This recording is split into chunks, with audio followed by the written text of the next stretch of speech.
Hey, what's up everyone? It's your old pal Scott here, and I'm back. I'm making videos more sporadically than ever, but I've got an interesting one today because it's a camera that I picked up for a very specific reason, and I have yet to do that very specific thing with it because I just like it so much as it is. And that camera is the original Canon EOS M. So this is the very first Canon EOS M mirrorless camera, and it is so small. Yeah, I don't think this thing was really well received when it was new. It kind of just looks like one of Canon's point and shoots, but lurking behind this lens here, there's an 18 megapixel APS-H sensor, so it's Canon's own slightly smaller than APS-C size sensor, just like very, very slightly smaller than APS-C, but smaller nonetheless.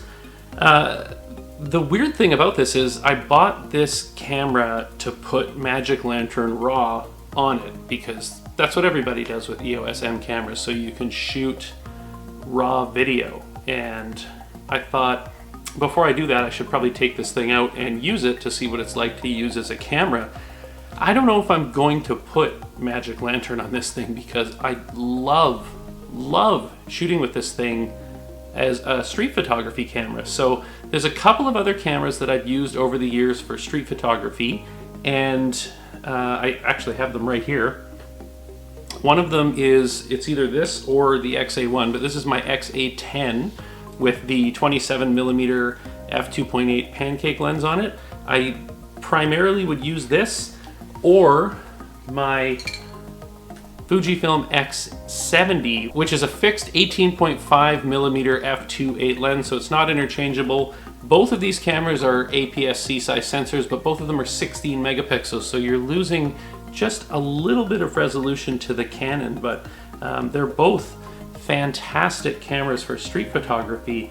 But this little Canon with the 22mm f2 pancake lens, that's the big thing, is this pancake lens is f2, is so small, so stealth. It's nobody realizes that you've got like an actual real camera in your hand while you're out shooting on the streets with it. It's so discreet. I love it. So I recently went to Seattle. I crossed the border for the first time in over 2 years. It felt so great to be able to do that. Shout out to Seattle for just being such a rad city.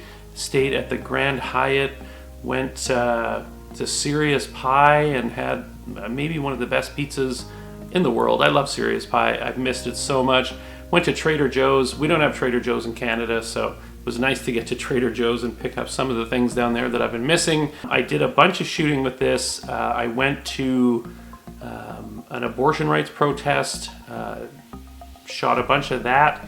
I did a bunch of just regular street photography, architecture photography with it as well. And I also shot with it a little bit at night. And the fun thing about this camera is it's actually very decent in low light with this f2 lens. I think it's about a 10-year-old camera now, so I think it's older than both the X70. It's definitely older than the XA10, but I think it's older than the X70. But the low light performance of it was very good, and I've sort of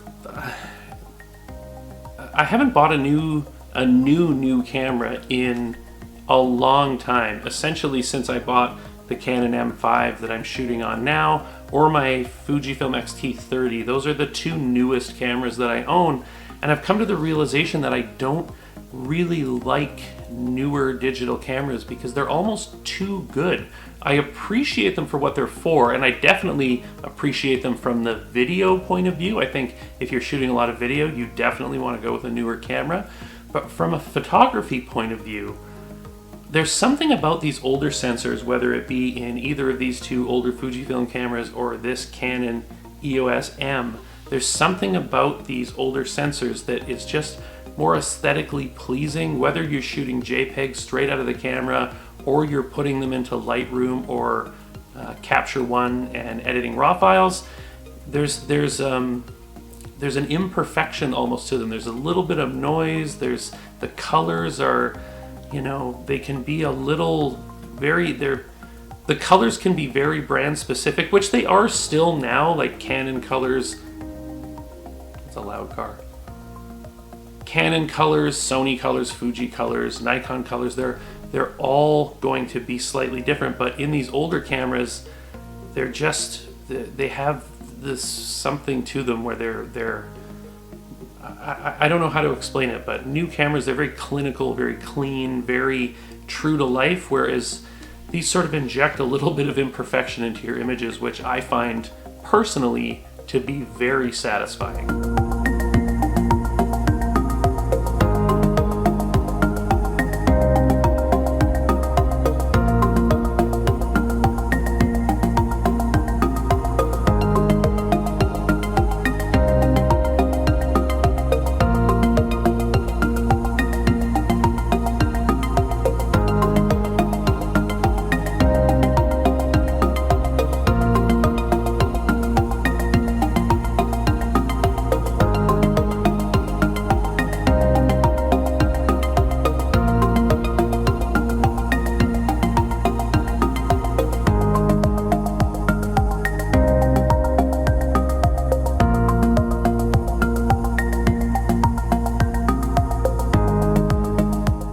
Now, the great thing about this camera is that you can get them really cheap. I think I paid about 150 Canadian dollars for this camera. I already have the 15 to 45 zoom that I use on my EOS M5.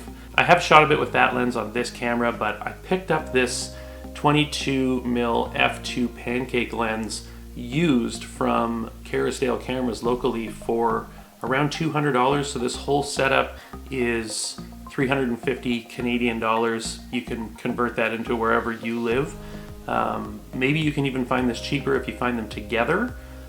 But for 350 bucks, this thing is just a phenomenal camera. The autofocus is still very good, and yeah, it's just a joy to use. Ergonomically, this weird little grip up here actually works quite well. It's mainly touchscreen based. There's not a lot of controls on the camera, very point and shoot like, whereas I'm used to coming from a Fujifilm camera that you've got shutter speed and exposure compensation and bunch of wheels and dials and an aperture ring on the lens and whatever.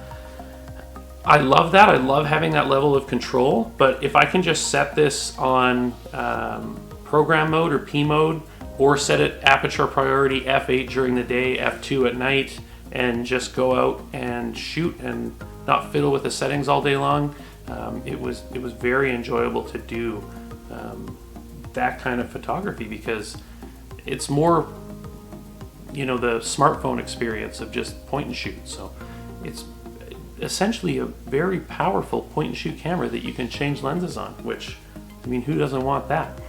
The only downside to this camera is